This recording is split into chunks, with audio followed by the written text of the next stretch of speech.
Welcome to session 4 of the Corporate Culture and Spirituality Conference. This is the CSR session.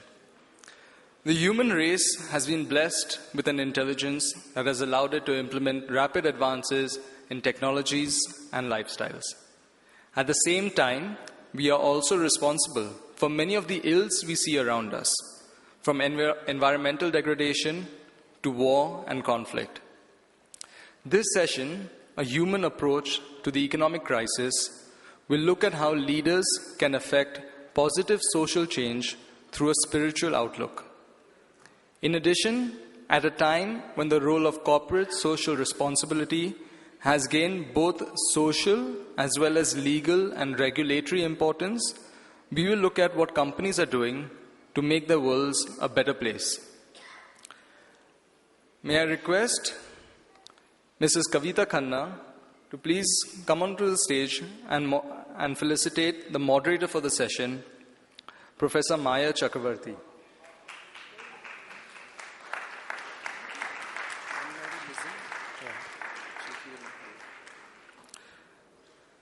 Professor Chakravarti is the director of the Symbiosis Institute of Media and Communication and an expert in the field of public relations.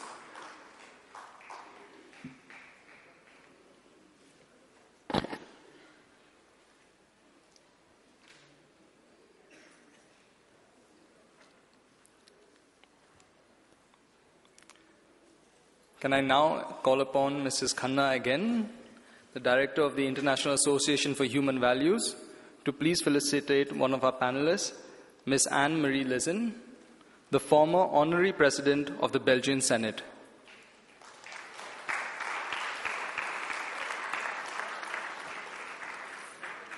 Ms. Lizin's commitment to social causes is demonstrated in her contribution to many projects in her country, particularly in the healthcare sector.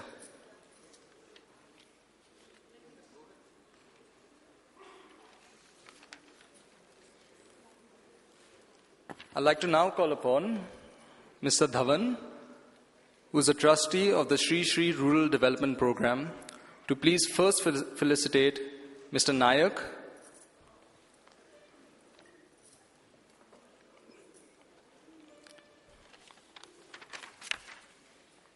Chairman and Managing Director of the Power Grid Corporation of India,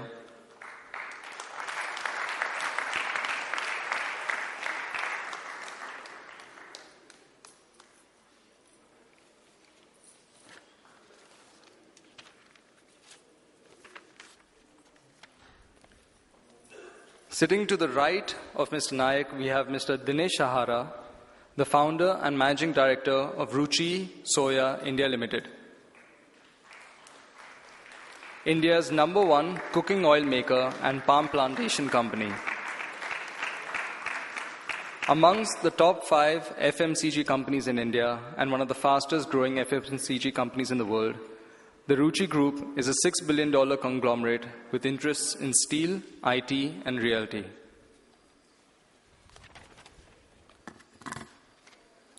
I would now request Dhawanji to please felicitate Mr. Satya Bansal, Managing Director of Barclays Securities India Private Limited.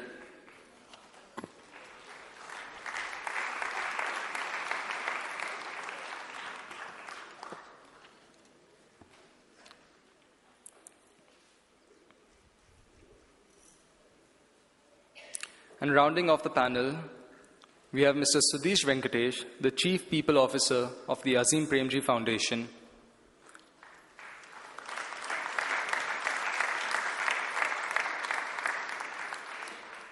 The foundation is a $2 billion endowment by Mr. Azim Premji that aims to develop talent at a large scale in India.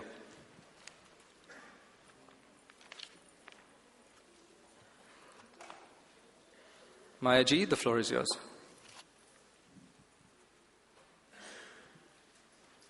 Thank you, Arjun. I was called by the organizers backstage and I was told, honey, I have shrunk your session. So given this, the challenge for us communicators and my esteemed panelists, we said we will rise up to the challenge and finish what we need to do, making an impact within 1 hour's time that's been allotted to us. because we believe that brevity is the essence of the soul. So here we go. Trust is the breath of business, ethics its limbs, to uplift the spirit its goal. Good morning, ladies and gentlemen. How appropriate this tagline is for this conference, which has been given out in the very own words of our beloved Guruji, setting the tone for discussions in this conference on corporate culture and spirituality. I extend a very warm welcome to all of you for this discussion on human touch to the economic crisis. Is CSR a bane or a boon? And because the concept of CSR is all about sharing and caring. And, I would believe if it is intelligence quotient, IQ, which is required to start a business or head a business venture, it would be the emotional quotient, the EQ, which really governs the business decisions. If that were so, then I guess it has to be spiritual quotient, SQ, that sustains the business in the long run. And what more fitting testimony to establish this fact than this segment of this conference. Looking at this congregation of the people here, I recall a little quote that I read in Times of India about 3 days ago. This is a quote by Democritus. He says, "The wise man belongs to all countries, for the home of a great soul is the whole world he inhabits." I really do not know. Democritus said this in 375 BC. And how did he really know that a great soul would walk the earth in the 20th, 21st century in the form of His Holiness Sri Sri Ravi Shankar? So the very fact that he has been able to bring together business barons, key influencers, opinion leaders and educationists, all in the same forum, in this lovely surroundings here in this amazing hall, to deliberate on the spiritual quotient of business, trade and commerce.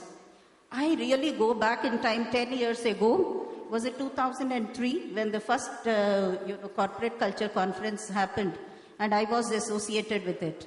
And now 10 years down the line, the 10th edition is here. Wow, it's wonderful to be back. I thank the organizers for giving me this wonderful opportunity of coming here and being a part of this session. To make a comment on the world in its present times, I think the world has been witnessing some really turbulent times. When such trying times are there, when the mankind is on the brink of disaster, pardon me for sounding like a prophet of doom, I'm not that, but we cannot wish away the economic crisis and the ravages of development that is staring us in the face today. Adding to a world that is already reeling under the burden of economic recession, we have disasters which are truly man-made, I suppose, at the end of the day, whether it is the tsunamis or the sandies of the world. And these are widening the gap between the haves and the have-nots. And because of this, this is giving rise to the maladies of society like corruption, intolerance, terrorism, and so on. But I always believe that the resilience of mankind is rather like the cockroach. We never say die and we bounce back. So I'm sure after this deliberations of the conference and the recommendations way forward, we will also show our sunny side up, and we will reawaken and rekindle the human spirit and capture it. And this can only be possible if economic power is given the spiritual dimension. Faith is witnessing a paradigm shift world over, and there is an urgent need for integrating personal faith into your public life. Honesty and trust, we know, are the prerequisites for wealth creation, technological innovation, and astute leadership. Bankruptcy in business is not quite as threatening as spiritual bankruptcy in the civil society. Therefore, the acute need of the hour is to focus on restoring a new world order through spirituality.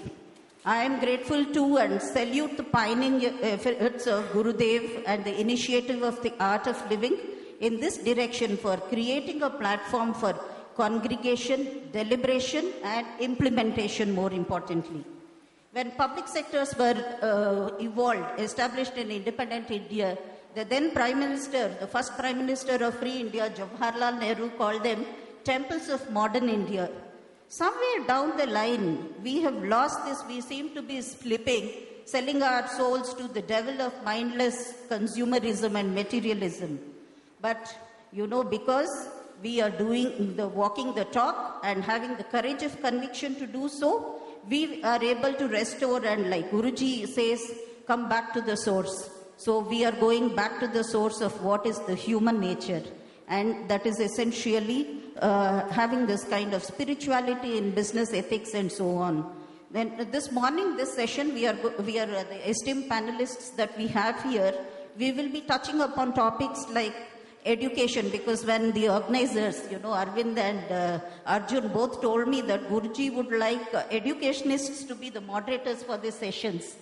I thought, that is where really the first segment of our, session took shape, that education as the motivator and as an empowerment for, countering the ills of society.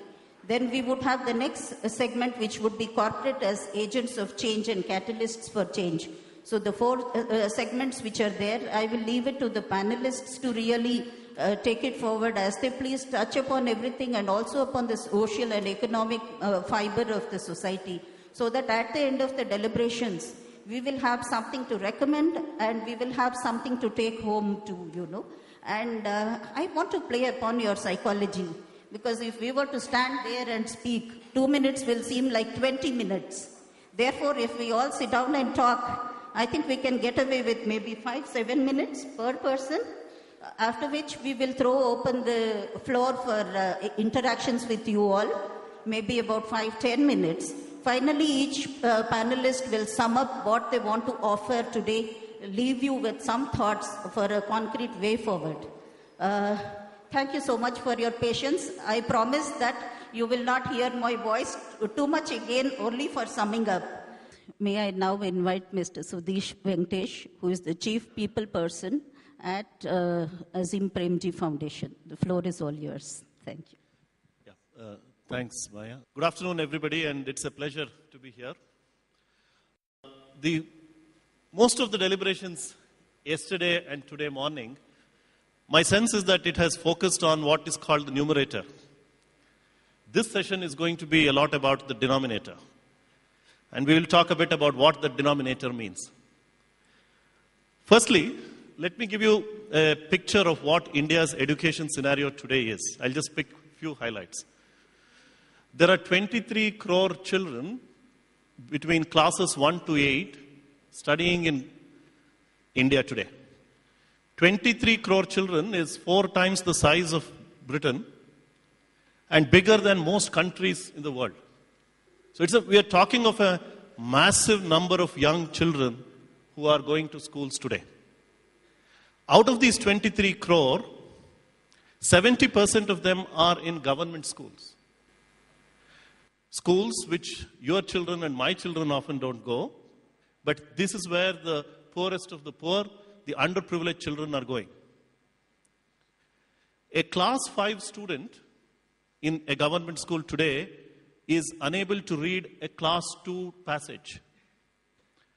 The comprehension level and the quality of teaching in the schools is so inadequate today that if you give a class 5 student a passage in his mother tongue, which is of class 2 level, he is not able to understand. 2-digit subtraction they are not able to do. And please remember, in a few years' time, these 23 crore children will be coming into India's workforce.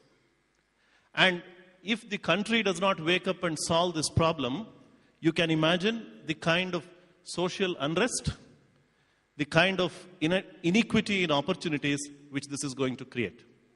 Let me start with that preamble and just make 3 points through probably 3 illustrations.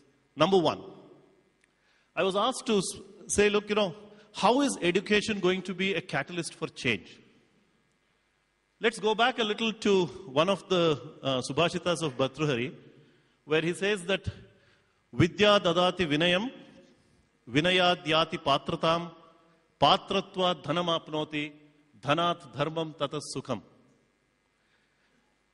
for the, just to help with it, I'll just connect it.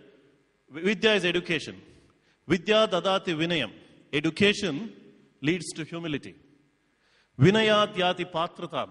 It's only through humility that people get respect.